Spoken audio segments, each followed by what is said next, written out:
Hello, everyone. Welcome back to 3 News Now. I'm Stephanie Haney. Today is Friday, October 23rd. I've got your top headlines for you from WKYC.com and our WKYC app. Thanks for choosing to be here with me to get filled in on what is impacting you here in Northeast Ohio. And we are starting off with breaking news related to the election just 11 days away. Here in Ohio, voting rights groups have dropped the lawsuit disputing Ohio's ballot drop box limitations put in place by Ohio Secretary of State Frank LaRose. So what this means is Frank LaRose's directive that is limiting drop boxes to County Board of Elections sites specifically will stay in place throughout this election. Now, this all started because Cuyahoga County wanted to add 6 drop boxes at 6 public libraries so that people would have more access to drop off absentee ballots, because record level of absentee ballot voting is expected here in Ohio. Secretary of State Frank LaRose himself said that as many as half of Ohio voters are expected to vote with absentee ballots this year. Now, just to give you a little bit of context here, there are about 1.2 million people living in Cuyahoga County. Now, if you look at federal guidance for ballot drop boxes, the Cybersecurity and Infrastructure Agency, which is a government-run agency, recommends 1 drop box for every 15,000 to 20,000 residents. Okay, so have that number in your mind, 20,000 residents. Remember, I told you there are 1.2 million people living in Cuyahoga County. So by that measure, that would be 60 ballot drop boxes, okay? 60.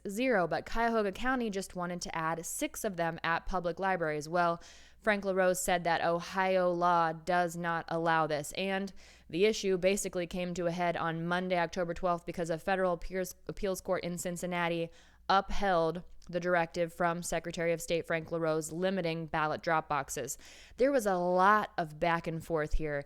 Frank LaRose said that the law didn't allow him to offer multiple drop boxes in counties, and there were several judges who said that that did not seem to be in the spirit of the law. However, when that appeals court made that decision on Monday, October 12th, that effectively decided it because the voting rights groups decided to drop the lawsuit because any further appeal or further action in the case would be pushed past Election Day. So that would make it a moot point for this year. Now, they didn't have to drop that lawsuit, though. They could have kept the lawsuit going and maybe decided this early so that people who would like more ballot drop boxes don't have this same situation next year, or in 2 years during a midterm election, or in 4 years during the next presidential election. But Ohio Secretary of State Frank LaRose has said this entire time that this is an issue for Ohio's legislature. So if you happen to be one of those people who feels strongly about more access to ballot drop boxes in the state of Ohio, this is a good opportunity to remind people to contact your representatives and contact your senators and let them know how you feel about this, because those are the people who represent us in the Ohio legislature, and that is their job. So vote with your heart and mind and what you would like to see and for candidates that represent your beliefs, and drop a note after Election Day to that new representative or that new senator and let them know how you feel about it. And perhaps this won't be an issue that we are talking about again a year from now, or 2 years from now, or 4 years from now. Now, as I said, the election is 11 days away. That is coming up. Election Day is November 3rd, and we had the final presidential debate last night between President Donald Trump and former Vice President Joe Biden. Our Verify team was fact-checking that for you in real time on WKYC.com throughout the debate. So we're going to go through just a couple of those fact checks right now. If you did watch the debate, you did definitely see a more civil debate that was moderated by NBC News' Kristen Welker. And President Donald Trump even at one point said that he appreciated the way Kristen Welker was going about handling the debate. It definitely was a more civil situation. The mute button seemed to work. We didn't have any of that off-mic talking that people had been talking about. So let's get into the fact-checking. The first claim made by President Donald Trump was that the COVID-19 mortality rate is down 85%. That's not true. The mortality rate has actually increased. So mortality rate tracks the number of patients who die from a disease after they've been diagnosed with that disease. And the current mortality rate in the U.S. is 2.7%. When our Verify team first reported on COVID-19 mortality in January, that mortality rate was 2%. So that's an increase in the mortality rate. Now, what President Donald Trump could have been referring to was comparing the number of weekly deaths during the peak of U.S. deaths in April to the most recent recorded weeks of U.S. deaths. So on the week of April 18th, 17,077 people died from COVID-19. That's according to data from the Centers for Disease Control and Prevention. While on the week of October 10th, that latest recorded week, 2,554 people died. So that is a drop of about 85%, but that is not the mortality rate. That is a very different number. So that claim that the mortality rate is down 85% is not true. Moving on, former Vice President Joe Biden said that the expectation is we'll have another 200,000 Americans dead in the time between now and the end of the year, and that claim is false. That claim could have been based on outdated estimates from the University of Washington's Institute for Health Metrics, because in early September, that organization projected 410,451 COVID-19 deaths in the U.S. by January 1st. But as of the night of the debate, as of last night, Thursday, October 22nd, that estimate was down to just under 317,000 by January 1st. So that would be an additional 94,000 deaths by the start of 2021, not 200,000. So that claim is false from former Vice President Joe Biden. Moving on to another claim, President Donald Trump said that 99.9% of young people recover from COVID-19 and 99% of people recover from COVID-19. So the first half of that quote needs context, and the second half of that is false. The first half, talking about the young people, it's not clear which age groups the president was actually talking about when he referred to young people, but when it comes to people under 30 in the U.S., the CDC reports that there have been 829 deaths and about 1.5 million cases. So that does make the survival rate 99.9%, but that number does not account for deaths before testing was more available to people. So could be undercounting the number of deaths and also the number of cases. And experts point out that deaths do not capture all of the harm caused by COVID-19. That includes extended hospital stays and rehabilitation and long-term effects that people are feeling. Now, to the second half of that quote, that 99% of people recover.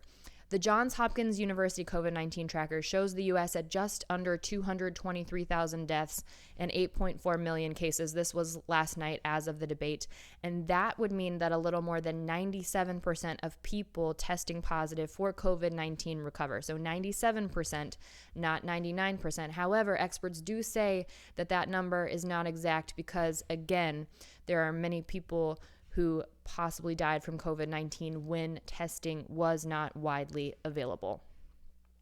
Moving on to one more claim to fact check for you here. Former Vice President Joe Biden said that the president won't give federal subsidies to solar and wind, and asked why then are we giving them to the oil industry. That claim is actually false. There are currently tax credits available to both the wind and the solar industry, like the production tax credit and the investment tax credit for wind. And this was actually extended under the Trump administration last December. However, there are some options like residential tax credits for installing solar panels, and those have decreased under the Trump administration. And the fossil fuel industry also receives subsidies, mostly in the form of tax credits. So we do have more fact checks from our Verify team up on WKYC.com and our WKYC app. So make sure you check that out. Also, something that we have been doing throughout the debate season, we've been having Zoom rooms hosted by our Dave, Dino, DiNatale. And yesterday, 3 local viewers joined Dino to react to President Donald Trump and former Vice President Joe Biden and what they had to say during the debate. These are some of the same people from last month's presidential debate, which was hosted, the Zoom room was hosted by Dave DiNatale and also Tiffany Tarpley. So those are Biden voters Michael Carr and Sherry Naxon, and Zahi Abi Yunus, who is leaning towards voting for President Donald Trump. Some of the topics that they discussed in the Zoom room last night include which candidate they felt is better equipped to handle the ongoing pandemic, and also, with fears about meddling from foreign nations, the confidence level in the legitimacy of the election, which election day coming up on November 3rd. As a reminder, here in Ohio, it is very much a toss-up at this point. A Quinnipiac University poll shows Biden with a narrow lead, 48% to 47% over Trump, and 4% of people undecided. But a Baldwin-Wallace University Great Lakes poll shows President Trump with a slim lead over Biden, 47% to 45%. So obviously, we are going to have to see how this plays out here in Ohio. And we all know that as Ohio goes, so does the rest of the country. So Ohio, very important in presidential election, which we are seeing because the candidates are spending a lot of time and energy here. Vice President Mike Pence in Cincinnati just the other day. Senator Kamala Harris and the vice presidential candidate for the Democrats will be in Cleveland on Saturday. Ohio's important. So make your vote count, people. Now, shifting gears here in Ohio, something that we are talking about a lot is COVID-19, and our numbers are surging here in Ohio. So a lot of people want to know what happens if an Ohio county reaches that level 4 purple designation under that public health advisory system. Well, we could see what happens as soon as next week because there are 3 counties that are on the watch list for that level 4 purple advisory. Cuyahoga County is one of them, along with Clark and Hamilton counties. 38, by the way, of our 88 counties are in the level 3 red zone right now. That's about 3/4 of Ohio's population. So what does it mean to be on the watch list?